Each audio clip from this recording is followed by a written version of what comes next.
Hello everyone, তো কেমন আছেন সবাই? আশা করি ভালো আছেন, সুস্থ আছেন।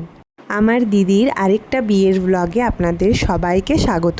যাই হোক, ইন্ট্রো দিতে দিতে কিন্তু আমার দিদির বিয়েবাড়ির প্যান্ডেলের এন্ট্রান্সটাও দেখিয়ে দিলাম।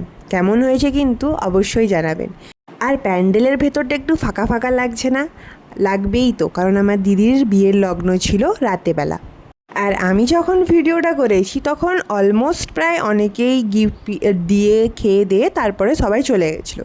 কিছুজন ছিল যদিও বা, আর সাথে ছিল আমাদের ফ্যামিলি মেম্বার্স। তো আমি অনেক ভিডিওতে শর্টসে দেখেছো যে আমি খাবারের ভিডিও বানিয়েছি বিয়েবাড়িতে গিয়ে, কিন্তু আমি দিদির আমার নিজের দিদির বিয়েতে কিন্তু খাবারের ভিডিও বানাতে পারিনি, কারণ আমি খেয়েই ছিলাম 12টা সাড়ে 11টার দিকে। আর তখন তো জানো খেতেও ইচ্ছে করে না, আর আমি তেমন খুব একটা খেতেও পারিনি রাত্রেবেলা। আর এদিকে দেখো, এটা হচ্ছে ঠিক ভোরের দিকে, ভোরের বেলার ভিডিও, যখন সিঁদুরদানের কিছুটা আগে, যখন ওই যজ্ঞটজ্ঞ হচ্ছিলো তখন। আর এদিকে দেখো ক্যামেরাম্যানরাও অ্যাকচুয়ালি টায়ার্ড, সারা রাত সারা দিন ভিডিও করে। তবে ভিডিওগ্রাফাররা আমার সাথে একটা স্ক্যাম করে ফেলেছে। আমি তাদেরকে বলেছিলাম যে ভোর রাতের ভিডিওগুলো, রাতের বেলা বিয়ের ভিডিও বা ভোরের ভিডিওগুলো আমাকে দিতে, কারণ সবসময় আমি পারছিলাম না ফোনে ভিডিও করতে। কিন্তু তারা এখনও অবধি আমাকে কোনো ভিডিও দেয়নি। তাই ফাইনালি আমি আমার যতগুলো আমার ফোনে ভিডিও করা ছিল সেগুলো দিয়েই ব্লগটা আপলোড করছি। And you guys can appreciate me for this by subscribing my channel.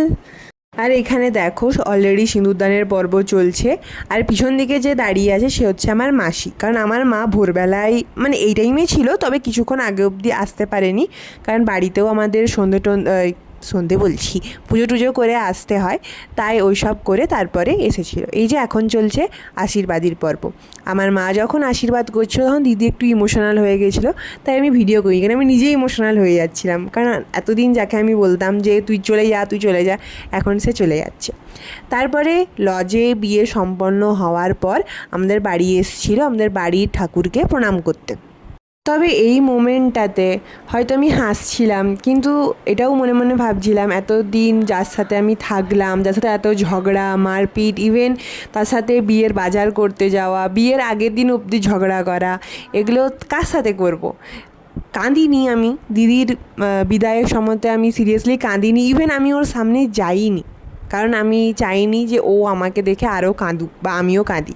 আর এখানে আমার পিসিরা মাসিরা নাচছিল, যদিও বা আমার মা আমার দিদিকে বলেছিল যে বিদায়ের টাইমে না কাঁদতে, কারণ আমাদের ফ্যামিলিতে একটা মানে মিনিয়া বা একটা জিনিস আছে যে কাঁদলে পরেই মাথা ব্যথা করে।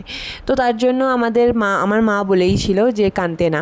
আর এই যে দেখো আমার দুই ঠাকুমা নাচতে নাচতে ঢুকছে, আর তার পিছনে পিছনেই ঢুকছে আমার দিদি আর জামাইবাবু। আর এরপরে প্রণাম টনাম চলছিল, আমি ভিডিওগ্রাফারকে বলেছিলাম দিতে, কিন্তু দেয়নি। অ্যান্ড সরি যে আমি ফুল ভিডিও তোমাদেরকে দেখাতে পারিনি, কারণ আমি ভিডিও করতে পারিনি। আর এরপরের ভিডিও আর দেবো না, কারণ এরপরে তো আমি কাঁদছিলাম গাইস। তবে হ্যাঁ, পরে যদি আমি ভিডিওস পাই আমি শর্টসে আপলোড করব, অ্যান্ড সাথে ছবিও আপলোড করব।